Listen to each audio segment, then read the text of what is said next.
What's up, everyone? 6-12-25 workout. This is day 4, chest and back. In the wave loading workout, we had chest and back at the start of the workout, so now we're putting chest and back at the end of the workout. This is known as this is a principle known as prioritization by sequence. Whatever's done at the start of the workout or the start of the week will see the greatest improvement. So you need to rotate around your body parts so that you don't create imbalances. So we'll start with chest first. But if your back is less developed than your chest, you should do back first. So these are training decisions that you can make and you need to customize to yourself for optimal individual development. So the exercises we're doing for chest today are incline press.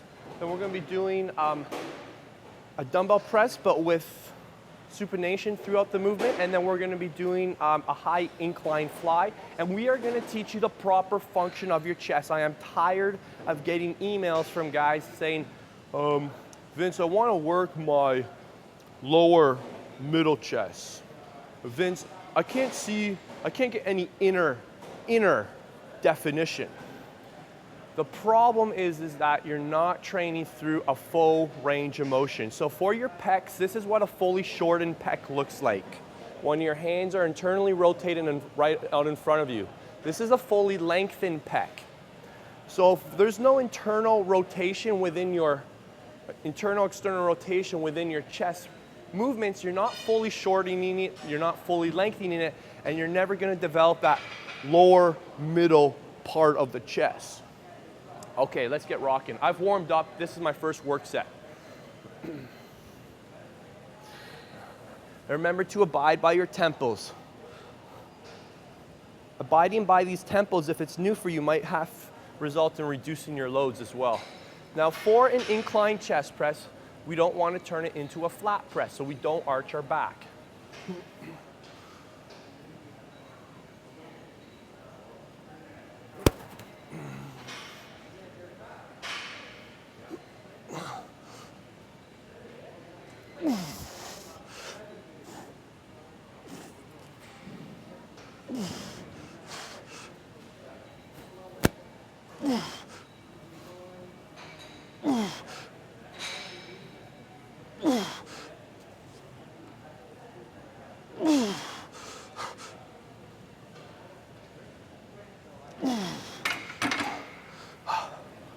That's exercise 1.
Notice how I never smash the weights down onto the floor.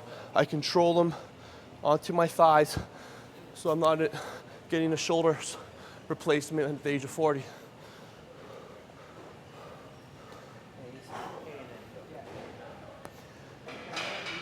So what we were doing there is we were overloading the shortest point, the shortest part of the pec by internally rotating on that last exercise.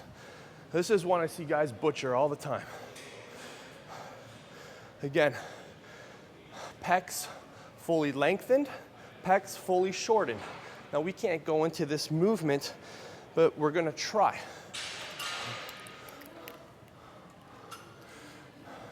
We stay tall. And notice how we're externally rotating at the top and we're internally rotating at the bottom.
So a lot of people ask, how I've developed a fairly decent sized chest.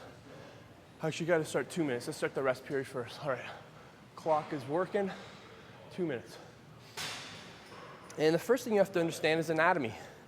If you don't know the function of a muscle, it's hard to create a program.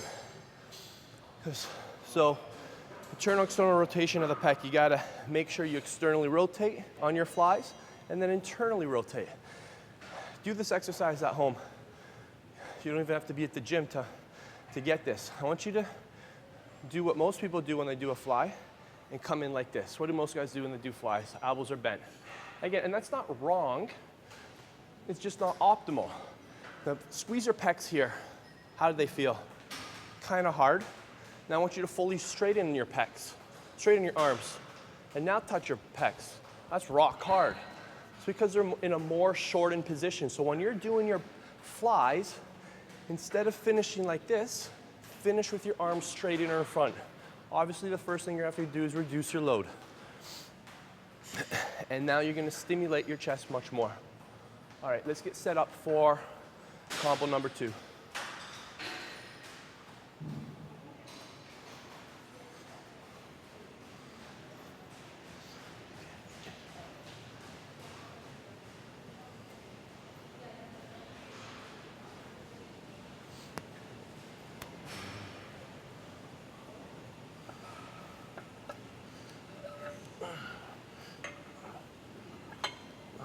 So in this training program, remember, we don't want loads to drop any more than 20%.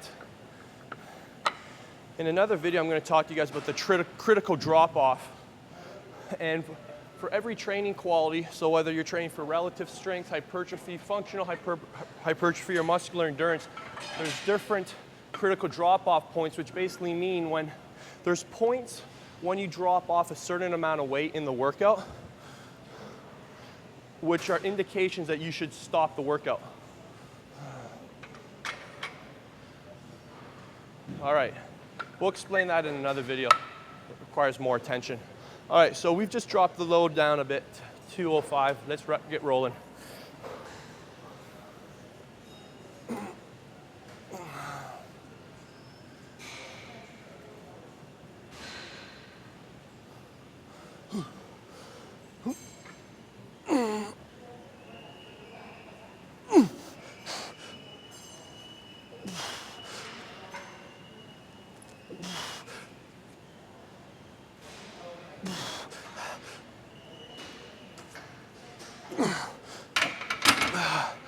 Notice when we press, we don't dance with our legs, we drive our feet through the floor, everything stays still. We create a really strong action-reaction platform. Over here.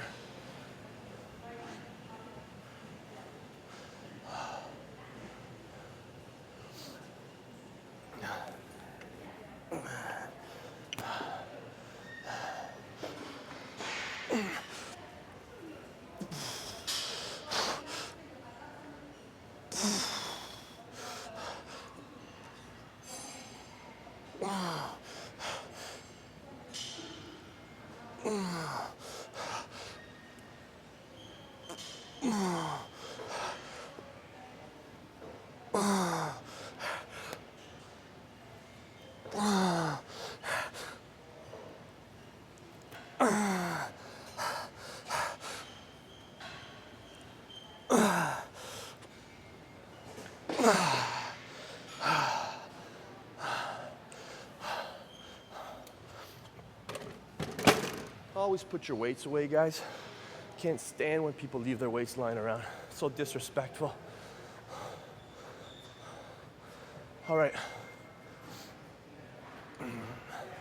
Oh man, we lost my machine. Right over here, Mike.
It's 2 giant sets. All right, back time. So another silly thing I always hear is guys saying, wide grip pull downs to make your back wider, rowing exercises to make your back thicker. There's absolutely no truth to that whatsoever. You can't change the origin or insertion points of your muscles. The only thing you can do is make the muscles you currently have thicker and bigger. So what we need to understand is what is a fully lengthened lat and a fully shortened lat. A fully shortened lat is when your arms are all the way back here, which is very hard to do. But there are certain exercises that allow us to get our hands way back here, like pullovers, rope pullovers. I'm gonna show you a new one today by mimicking an exercise to help us get more range of motion. But what you should be thinking when you're training your back is a full range of motion. So on a bent over row, we wanna try and get our wrists into our rib cage. So anything that is less than your rib cage is not fully shortening your lats. You're not gonna fully develop them. You're not gonna get a wide or a thick back. Pull-ups, that one's kind of self-explanatory. All the way up, all the way down. And I'm gonna do my best with loads and fatigue and in a real world setting to demonstrate as good as form as possible. Now remember, you are in control of every training variable. So if you're not getting a full range of motion, what do? It's a simple answer. We reduce the load. So bent over rows, we're gonna go overhand grip, and then we're gonna do an underhand chin up, and then we're gonna be doing a rope pull.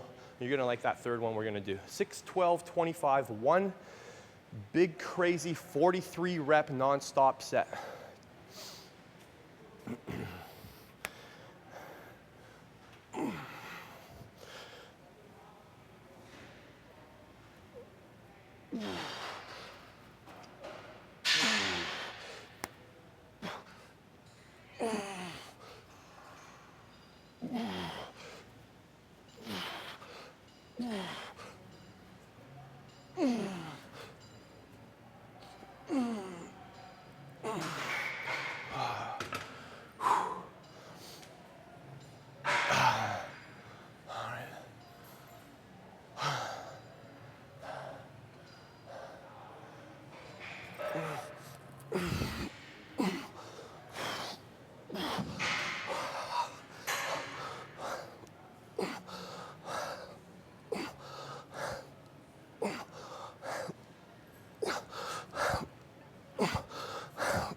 tough. 2-minute rest.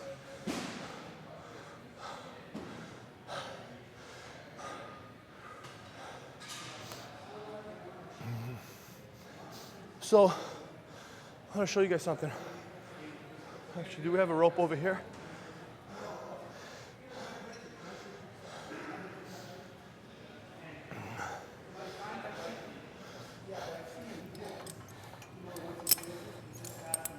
This rope is probably the dumbest invention, the dumbest thing a gym has, because look how short it is. Even on tricep press downs, it's so limiting. So whoever designed this had absolutely no idea of biomechanics or anatomy, because we know that when we're doing a row, fully shortened lat is when you get your elbow way back here without internally rotating your shoulder. And with this silly little rope, you can barely even get it to the midway point.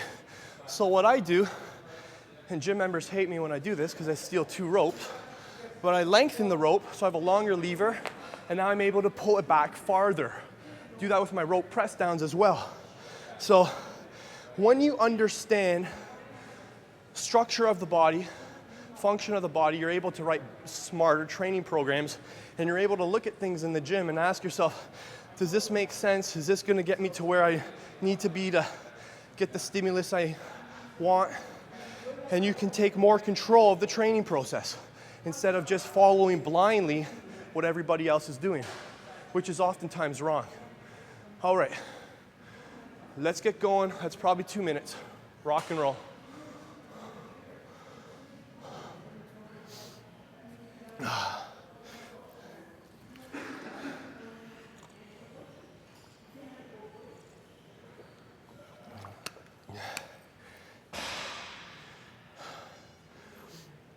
We're training at 6 a.m. right now. I normally don't train at 6 a.m., but it was a good time to come in to film. So I'm not on much fuel. So I'm feeling it a little bit more, but I'm also feeling quite alert.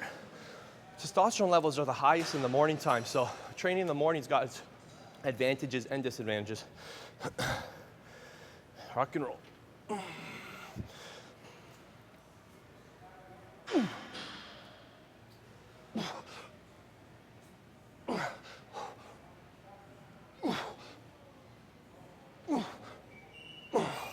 So,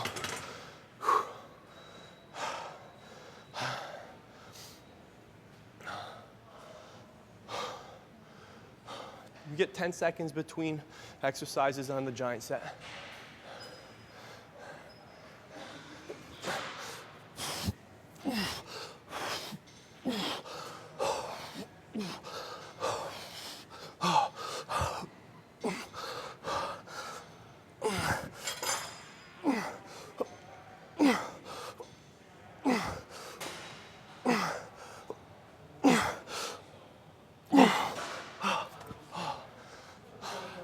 That was a huge mechanical advantage.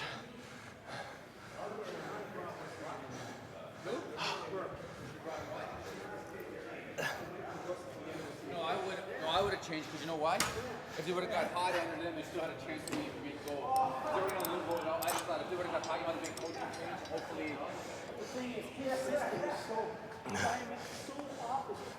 On skate days, they're doing 2.5 practices trying to implement his system. They're doing a 2-hour practice the day before the game. I mean, you can't do that. And the thing is, this team was built for speed and offense. Now you're trying to make these guys defensive players. Something's going to give. And to me, I understand what you're doing. Somebody who's going to say, and then ride this out. But you can't make changes like that.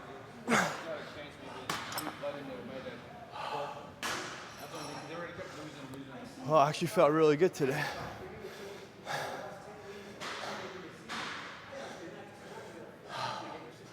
You guys got it. That's a chest and back workout. 2 big muscles on the same day. So this is not a workout for the faint of heart. And this one is really, really rewarding. A lot of great exercises of the whole week. This is probably my favorite workout. But notice I still put it at the end of the week because Me, I'm known for more of a dominant chest and back. My arms, yes, I know guys, I have to bring my arms up.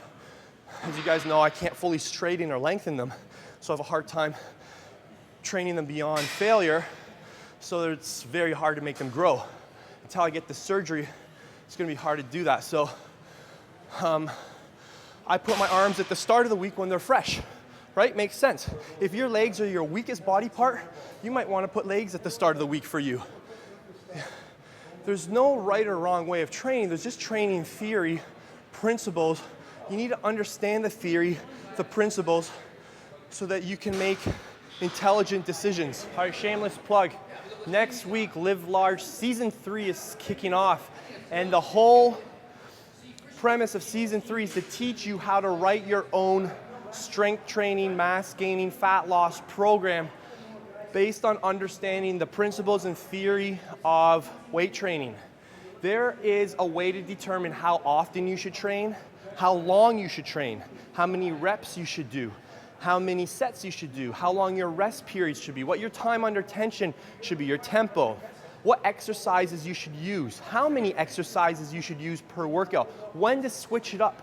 There are answers to all of these questions, and the secret is learning how they act on their body, on your body, and how to periodize them, which basically means how to plan them all throughout the course of the year so that we can experience hypertrophy on an ongoing basis. Hypertrophy, guys, is the simplest concept in the world. All you need to do to invoke hypertrophy is to create a stimulus on your body that's not adapted to before.